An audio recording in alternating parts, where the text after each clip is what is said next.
आज हम chapter 3 the age of industrialisation का टॉपिक इंडस्ट्रियलाइजेशन इन कॉलोनीज, इसका मतलब है आज हम डिस्कस करेंगे इस चैप्टर में इंडिया के स्टेटस को।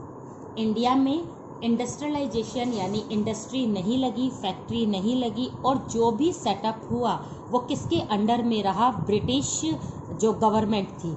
तो जब इंडिया एक कॉलोनी थी, एक गुलाम थी, स्लेव थी, उस समय इंडस्ट्रियलाइजेशन इंडिया में किस तरह से स्टार्ट हुआ, ये हम आज अपने इस टॉपिक में पूरा डिस्कस करेंगे। तो सबसे पहले हम देखते हैं कि जब इंडिया में इंडस्ट्री या फैक्ट्री नहीं थी तो क्या यहाँ पर कोई प्रोडक्शन नहीं होता था? हमने लास्ट वीडियो में देखा है कि यूके में कोई फैक्ट्री नहीं थी लेकिन प्रोडक्शन फिर भी होता था और ये प्रोडक्शन घर पर होता था, जिसके लिए हमने टर्म यूज़ किया था प्रोटो इंडस्ट्रियलाइजेशन। अगर हम इंडिया की बात करें तो इंडिया में इंडस्ट्री नहीं लगी लेकिन काम फिर भी हो रहा है। काम कहाँ पर हो रहा है? ऑब्वियस घर पर ही हो रहा है। और यहाँ पर जो नेटवर्क काम कर रहा था उस नेटवर्क को हमें समझना होगा। तो हम सबसे पहले उस नेटवर्क को देखते हैं जो इंडस्ट्रीज लगने से पहले इंडिया में काम करता था। इस नेटवर्क के थ्रू ही प्रोडक्शन जो है वो इंडिया में लगातार चलता था या लगातार क्रिएट रहता था। अब अगर हम इस नेटवर्क की बात करें तो सबसे पहले नेटवर्क का पहला पर्सन कौन था? मर्चेंट। मर्चेंट जो था वो प्रोडक्शन के लिए रिस्पॉन्सिबल होता था। उसके पास काफ़ी पैसा होता था, अपना पैसा वो प्रोडक्शन को लगाने में इन्वेस्ट करता था। लेकिन कभी अगर इसके पास में पैसा कम पड़ता था या आप कह लो कि इसको मतलब एक तरह से प्रोड्यूस करना या फिर इसको हेल्प करने का काम जो था वो कौन करता था? वो था उस समय के बैंकर्स। बैंकर्स का मतलब है वो रिच फैमिलीज, वो एलिट्स ग्रुप जो उस समय मर्चेंट को जरूरत पड़ने पर या काम पड़ने पर या दोनों मिलकर अपने एक फिक्स कंट्रीब्यूशन में पैसा लगाते थे। अब ये पैसा कैसे लगाते थे ये हमें देखना है। मर्चेंट जो था वो सारे पैसे को, सारे कैपिटल को कलेक्ट करके और ये पैसा या ये सारा जो मतलब मनी थी वो किसे देता था? वीवर्स को, ताकि वीवर्स एक टाइम पीरियड में उन्हें प्रोडक्शन तैयार करके दे, मीन्स फैब्रिक बनाकर दे। टाइम पीरियड जो भी उनको दिया जाता था उस टाइम पीरियड में तैयार करने के बाद जो वीवर्स थे वो वापस उनको प्रोडक्शन रिटर्न करते थे, क्योंकि एज अ रॉ मटेरियल जब मर्चेंट उनको कॉटन देता था या कॉटन खरीदने के पैसे देता था, कुछ भी जैसे भी उसको सही लगता था वीवर्स को, उस तरह से मर्चेंट काम करता था। वीवर्स अपना काम पूरा करने के बाद मर्चेंट को सारा प्रोडक्शन देते थे। इसके बाद मर्चेंट के पास जब प्रोडक्शन आ जाता था तो मर्चेंट जो था वो ब्रोकर्स के पास जाता था। ब्रोकर्स जो उस समय के एक तरह से मीडिएटर होते थे जो सामान को एक्सपोर्ट करते थे। एज अ ब्रोकर्स उस समय जितने भी कंट्रीज थे उसमें मेनली यूके था, पोर्टुगल था, डच थे और हमारे इंडियंस थे। ये सारे के सारे एज अ ब्रोकर्स जो थे वो मर्चेंट से बात करते थे और प्रोडक्शन को लेने की डिमांड करते थे। यहाँ पर मर्चेंट की मोनोपोली चलती थी। जो सबसे ज़्यादा पैसा देता था उसको वो फैब्रिक यानी कपड़े जो बने हुए होते थे वो उनको मतलब सेल करता था। तो यहाँ पर एज अ ब्रोकर्स आपको ये सारे कंट्रीज लर्न करने हैं। मर्चेंट को जब पैसे मिल जाते थे, मर्चेंट का काम खत्म हो जाता था, अब काम शुरू होता था ब्रोकर्स का। अगर ये प्रोडक्शन उसने यूके को दिया, पोर्टुगल को दिया, डच को दिया या इंडियन किसी भी वीवर को यानी कोई भी जो ब्रोकर था उसको दिया, उसके बाद ये सारे के सारे लोग दो वे के थ्रू यानी टू वेज के थ्रू ये लोग बाहर एक्सपोर्ट करते थे। इसमें था एक लैंडवेज और एक था वाटरवेज। अगर हम लैंडवेज की बात करें तो लैंडवेज में पंजाब और राजस्थान के थ्रू ये बाहर एक्सपोर्ट करते थे इन सारे प्रोडक्शन को। और अगर हम वाटरवेज की बात करें तो हुगली और सूरत दो ऐसे पोर्ट थे, हुगली यानी वेस्ट बंगाल, सूरत यानी गुजरात। तो इनके थ्रू ये शिप के थ्रू सारे माल को कहां पर लेकर जाते थे? बाहर। तो लैंडवेज और वाटरवेज का कौन यूज करता था? ये ब्रोकर्स। तो लैंडवेज में एक तो पंजाब था और एक राजस्थान था, और वाटरवेज में एक हुगली था और एक सूरत। इस तरह से हमारे इंडिया में नेटवर्क लगातार चलता था जब इंडस्ट्रीज नहीं थी। वीवर्स काम करते थे, मर्चेंट के लिए काम करते थे, मर्चेंट उनको कंट्रोल रखता था, पैसे की रिक्वायरमेंट बैंकर्स पूरी करता था, मर्चेंट इनको सारा प्रोडक्शन सेल करते थे, और इसका जो बेनिफिट होता था वो शेयर या आपस में बांटते थे। इस तरह से काम वहां पर चलता था। तो अब हम नेक्स्ट जो पॉइंट इसके अंदर सर्च करेंगे, जो देखेंगे, वो है लाइफ ऑफ वर्कर्स। आपको ध्यान होगा लास्ट जो वीडियो थी उसमें हमने लाइफ ऑफ वर्कर्स की बात करी थी, लेकिन वहां पर हमने किस वर्कर्स की बात करी थी? यूके के वर्कर्स की। लेकिन हम यहाँ पर बात किसकी कर रहे हैं? हम बात कर रहे हैं इंडिया के वर्कर्स की। अब इंडिया के वर्कर्स की जो हालत, जो स्टेटस, जो उनकी कंडीशन थी, वो कैसी थी? क्या ये नेटवर्क हमेशा चलता रहा? इस नेटवर्क में तो हमें लग रहा है कि जो ब्रोकर्स है, मतलब जो ये वीवर्स है, इनका बहुत अच्छा एक तरह का मतलब स्टेटस था, इनकी कंडीशन अच्छी थी, मर्चेंट इनकी बात सुनते थे। लेकिन धीरे धीरे वीवर्स की जो कंडीशन है वो क्या हो गई थी? खराब हुई। कैसे खराब हुई? किस एरा में खराब हुई? कौन से ईयर में खराब हुई? इसके लिए हम वर्कर्स की लाइफ को 1 बाय 1 ईयर से अच्छे से डिस्कस करेंगे। तो सबसे पहले हम लेते हैं पहला ईयर, उस ईयर को हम बोलेंगे बिफोर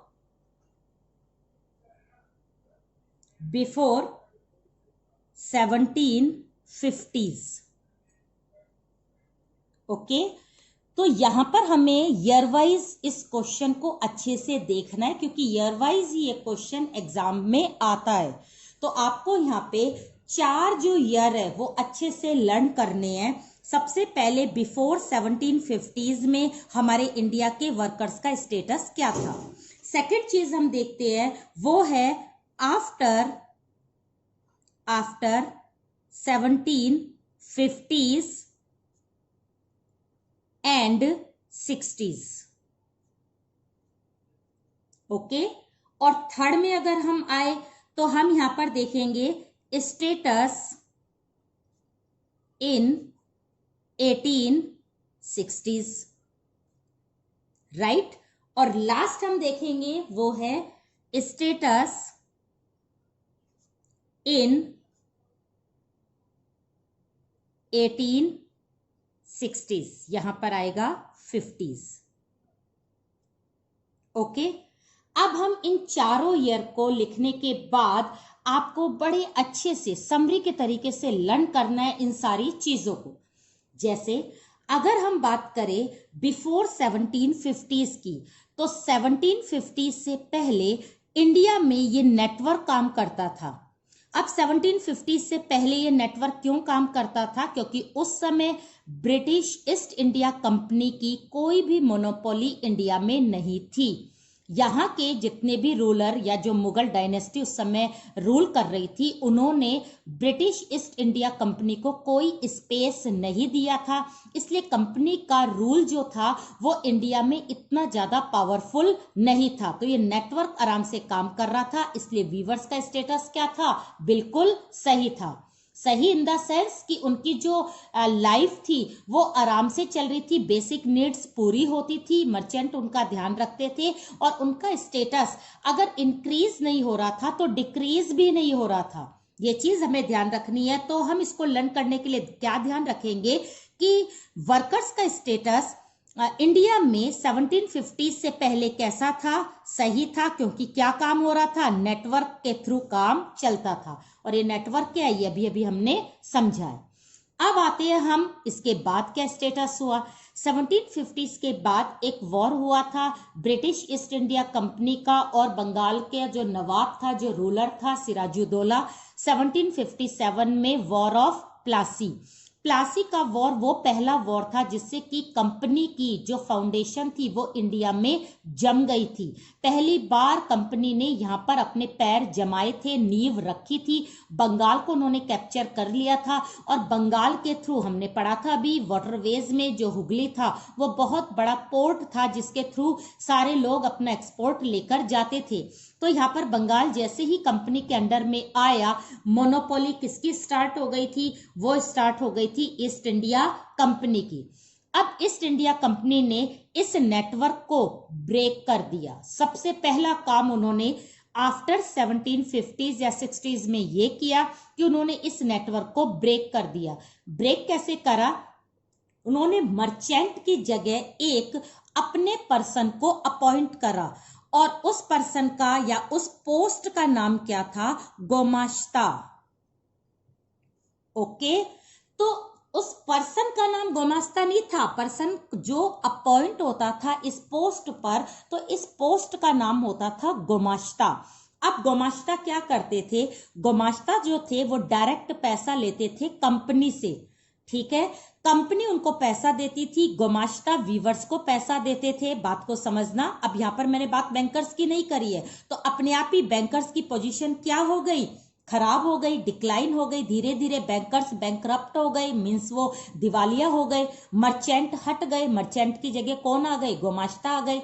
अब गोमाश्ता का कंट्रोल वीवर्स पर हो गया। अब वीवर्स जो थे वो उनके लिए बिल्कुल टाई अप हो गए कि अब उनको काम करके इन्हें ही देना होता था। अब यहाँ पर एज अ ब्रोकर्स ना पोर्टुगल था, ना डच था, ना इंडियन कोई ब्रोकर था। यहाँ पर सारा का सारा प्रोडक्शन जो गोमाश्ता देता था वो किसको देगा? वो देगा यूके को, बिल्कुल देगा वो तो यूके को ही। अब यूके ही उस समय जो मेन रिप्रेजेंटेटिव कह दो ब्रोकर के रूप में रहता था।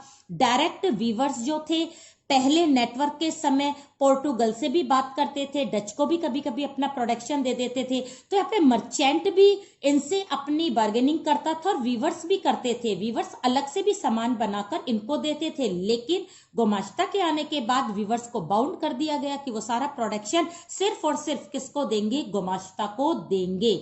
तो गोमाश्ता के आते ही ये नेटवर्क सबसे पहले खत्म हो गया। दूसरा, जो बैंकर्स थे वो हट गए। तीसरा, जो वीवर्स थे उनको लगातार प्रोडक्शन करने के लिए एनकरेज किया गया और उनको बाउंड किया गया कि वो ज्यादा से ज्यादा प्रोडक्शन करे, क्योंकि यूरोपियन कंट्री में लगातार डिमांड बढ़ रही थी। किसकी? फैब्रिक की। अब इंडिया के फैब्रिक की डिमांड इतनी ज्यादा थी, कॉटन की डिमांड बहुत ज्यादा थी, तो वीवर्स को ये बहुत ज्यादा टॉर्चर करते थे कि आप एग्रीकल्चर वगैरह सब छोड़ दो और आपको सिर्फ और सिर्फ क्या काम करना है? प्रोडक्शन। किसका करना है? कॉटन का करना है। तो सारे के सारे सिर्फ यही काम करते चले गए। अब इस तरह से वीवर्स और गोमाश्ता के बीच में क्या होने लगा? डिफरेंसेस आने लगे। वीवर्स जो थे इनके बहुत फेमिलियर थे, यानी मर्चेंट के वो बहुत पास में रहते थे। उनकी बातों से, यानी मर्चेंट जो था वीवर्स का फेमिलियर था, वो उनकी प्रॉब्लम्स को समझता था, वो उन्हें लोन भी देता था, कभी कभी रिलैक्स भी कर देता था। लेकिन गोमाश्ता ऐसे नहीं करता था। गोमाश्ता को यदि काम नहीं मिलता था तो वो अपने सिपाही सैनिक को लेकर उनके घर में जाता था और उनको बहुत पीटता था, मारता था, टॉर्चर करता था, वायलेंस होता था। कभी लोन नहीं देना, वेजेस भी बहुत कम दिए जाते थे। उनकी फीलिंग्स को नहीं समझते थे क्योंकि ये आउटसाइडर थे, इनको कोई मतलब नहीं था। वीवर्स चाहे मरकर दे अपना प्रोडक्शन, चाहे वो जिंदा रहकर दे, लेकिन इनको प्रोडक्शन चाहिए था। तो यहाँ पर हमने देखा कि आफ्टर 1750s या 60s में ये नेटवर्क बिल्कुल डिस्ट्रॉय हो गया और इस नेटवर्क को डिस्ट्रॉय करने का मेन कंट्रीब्यूशन कौन सी पोस्ट को मिला? वो था गोमाश्ता। इसके बाद हम आगे देखते हैं कि आगे क्या कुछ इंप्रूवमेंट हुआ या और ज्यादा डिक्रीज हो गई किसकी हालत? वर्कर्स की। तो यहां हमें देखना है 1850s में। अगर 1850s की बात करें तो यहां पर बात आती है एक तो एक्सपोर्ट मार्केट की और एक लोकल मार्केट की। तो यहां पर हम मेन चीज किसको रखते हैं? मेन चीज हम रखते हैं मैनचेस्टर को। अब ये मैनचेस्टर क्या है? ये कोई प्लेस है या पर्सन है? बिल्कुल ये एक प्लेस है और ये प्लेस हम पहले भी पढ़ चुके हैं। मैनचेस्टर एक जगह है यूके में जहां पर सिर्फ और सिर्फ कॉटन इंडस्ट्री को सेटअप किया गया है। तो ये एक इंडस्ट्रियल एरिया है। कहां पर? यूके में, जिसको बोला जाता है मैनचेस्टर। ओके, अब हम स्टार्ट करते हैं कि हमारे यहाँ पर 1850s में हमारे यहाँ के वर्कर्स की हालत क्या थी। बहुत परेशान थे। परेशान कैसे थे? एक्चुअली में 1772 में हेनरी नाम से एक पर्सन थे जिन्होंने कि हमारे कॉटन की बहुत ज़्यादा तारीफ की थी। वो बहुत ज़्यादा इंस्पायर थे हमारे कॉटन से। वो कहते थे इंडिया के कॉटन की डिमांड कभी भी कम नहीं होगी। क्यों? क्योंकि उसकी क्वालिटी बहुत है, इसलिए उसकी डिमांड जो है वो बिल्कुल भी कम नहीं होगी। ऐसा हेनरी ने 1772 में कहा था। लेकिन 1850s आते आते अचानक इंडिया की कॉटन की डिमांड बिल्कुल डिक्लाइन हो गई। कैसे हो गई? क्या रीजन थे? इसको हमें अच्छे से देखना है। अब हम यहाँ पर बात करेंगे यूके की। एक्चुअली में यूके का जो प्लेस है मैनचेस्टर, जिसकी अभी हमने बात करी है, इस प्लेस में काफी सारी इंडस्ट्रीज सेटअप थी। इस इंडस्ट्रीज को लगाने वाले जो बिजनेसमैन थे वो लगातार घाटे में चल रहे थे। उनको कोई बेनिफिट नहीं हो रहा था, क्योंकि जो कपड़ा मैनचेस्टर से बन के आता था वो कपड़ा यूके में पसंद नहीं किया जाता था। वहीं के लोग अपने ही देश का कपड़ा मतलब परचेज नहीं करते थे, बल्कि वो किसके डिमांड करते थे? इंडिया के फैब्रिक की। ठीक है। अब मैनचेस्टर में जितने भी जो फैक्ट्री ऑनर थे, जो बिजनेसमैन थे, उन्होंने अपनी यूके की गवर्नमेंट को प्रेशराइज करना शुरू किया। उन्होंने कहा कि अगर मैनचेस्टर का कपड़ा यूके में सेल नहीं हुआ तो यूके की जो जीडीपी है वो नहीं बढ़ेगी, और बाहर से जो हमारी करेंसी जो है वो बाहर चली जाएगी, यहां से सारी करेंसी इंडिया जाएगी। अब ये बात यूके की गवर्नमेंट को समझ में आई, तो यहां पर उन्होंने एक एक्शन लिया। किसने? यूके की गवर्नमेंट ने। उन्होंने एक्शन ये लिया कि उन्होंने जो भी इंडिया किया, जो भी इंपोर्ट किया जाता था, यूके गवर्नमेंट जो भी चीजों को, फैब्रिक को यूके लेकर आती थी, यूके आने के लिए परमिशन देती थी, उसमें उन्होंने टैक्स बढ़ा दिए। अब जब इंपोर्ट ड्यूटीज बढ़ा दी तो कपड़ा महंगा हो गया। अब जब कपड़ा महंगा हुआ तो होलसेल मार्केट में उसकी जो प्राइस था वो और भी बढ़ गया। जब यही चीज शॉपकीपर के पास गई तो उसने भी अपना बेनिफिट लेने की कोशिश करी, तो यहां पर भी कपड़े का प्राइस क्या हुआ? बढ़ गया। तो कुल मिलाकर बात इतनी है कि यूके में इंडिया का जो फैब्रिक था, जो प्रोडक्शन था, वो बहुत ज्यादा कॉस्टली हो गया, और मैनचेस्टर की चीजें जो थी वो चीप होने लगी। अब क्या हुआ? यूके के जो रिच लोग थे, अगर हम उनको छोड़ दे तो 80% लोगों ने कौन सा कपड़ा पहनना शुरू कर दिया? मैनचेस्टर का, क्योंकि उनको लगा इंडिया का जो कपड़ा है, जो प्रोडक्शन है, वो क्वालिटी तो अच्छी है लेकिन वो महंगा बहुत है। अब वो महंगा क्यों था? क्योंकि वहां की गवर्नमेंट ने इंपोर्ट ड्यूटीज क्या कर दी थी? बढ़ा दी थी। अब जब लोगों ने कपड़ा पहनना बंद कर दिया यूके में, तो उसकी डिमांड वहां पर क्या होने लगी? कम होने लगी। जब डिमांड कम होने लगी तो इंडिया से एक्सपोर्ट होना क्या हो गया? बंद हो गया। जब एक्सपोर्ट मार्केट बंद हो गया तो यहां पर वीवर्स को काम मिलना क्या हो गया? बंद हो गया। क्योंकि जब बाहर चीज परचेज ही नहीं हो रही है तो हम इतनी सारी चीजों को बनाकर क्या करेंगे?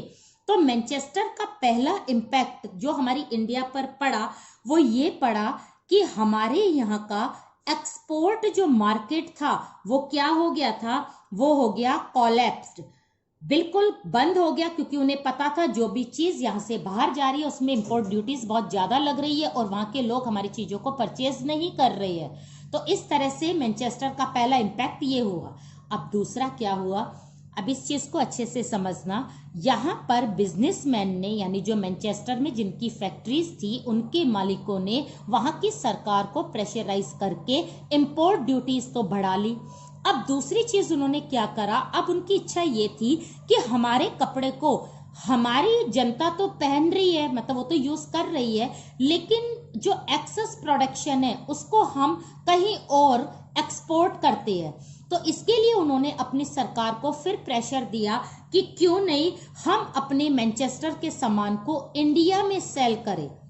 तो अब क्या हुआ, अब मैनचेस्टर का जो सामान था यानी मैनचेस्टर से बना हुआ जो कपड़ा था वो हमारे यहाँ पर आने लगा, इंडिया में आने लगा। अब इंडिया में जैसे ही आया तो इतनी ज़्यादा क्वांटिटी में, इतना चीप रेट में, पहली बार लिखा हुआ आता था मेड इन मैनचेस्टर लंदन, तो देखकर यहाँ के लोग भी बहुत ज़्यादा इंस्पायर होने लगे। चीप रेट को देखते ही इंडियंस ने मैनचेस्टर की चीज़ें जो बनने वाली थी वो उन्होंने खरीदनी क्या कर दी, शुरू कर दी। तो यहाँ पर दूसरा इम्पैक्ट जो मैनचेस्टर का हुआ वो ये हुआ कि लोकल मार्केट क्या हो गया, श्रंक हो गया। तो लोकल मार्केट जो श्रैंक हुआ यानी सिकुड़ गया, वो किसके कारण हुआ, वो हुआ मैनचेस्टर के कारण। अब रातों रात इतना ज्यादा सामान आ गया, जो दुकानें थी वो ओवरलोड हो गई, किससे, मैनचेस्टर की बनी चीजों से।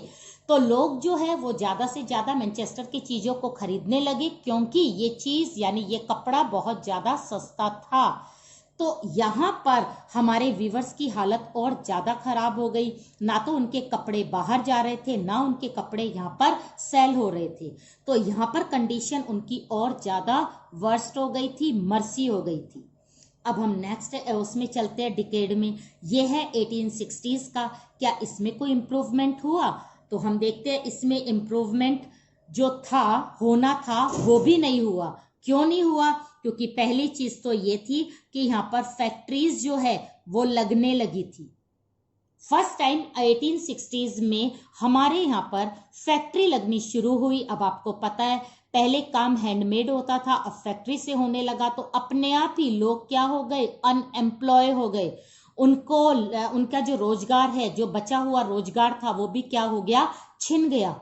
तो उनकी फैक्ट्री आने से वहां के लोग एकदम अनएम्प्लॉय हो गए, जिससे पॉवर्टी बढ़ती चली गई और हालत क्या हो गई, और ज्यादा खराब। दूसरी चीज इसी डिकेड में क्या हुई, तो दूसरी चीज आपको ध्यान रखनी है, वो है सिविल वॉर इन यूएस। अब यूएस के सिविल वॉर से हमारे वर्कर्स के स्टेटस का क्या मतलब है, इस चीज को भी आप अच्छे से समझो। एक्चुअली में यूएस से सारा रॉ मटेरियल यानी कॉटन रॉ मटेरियल कहाँ जाता था, यूके में जाता था, और यूके उससे फैब्रिक बनाकर कहाँ बेचता था, इंडिया में बेचता था।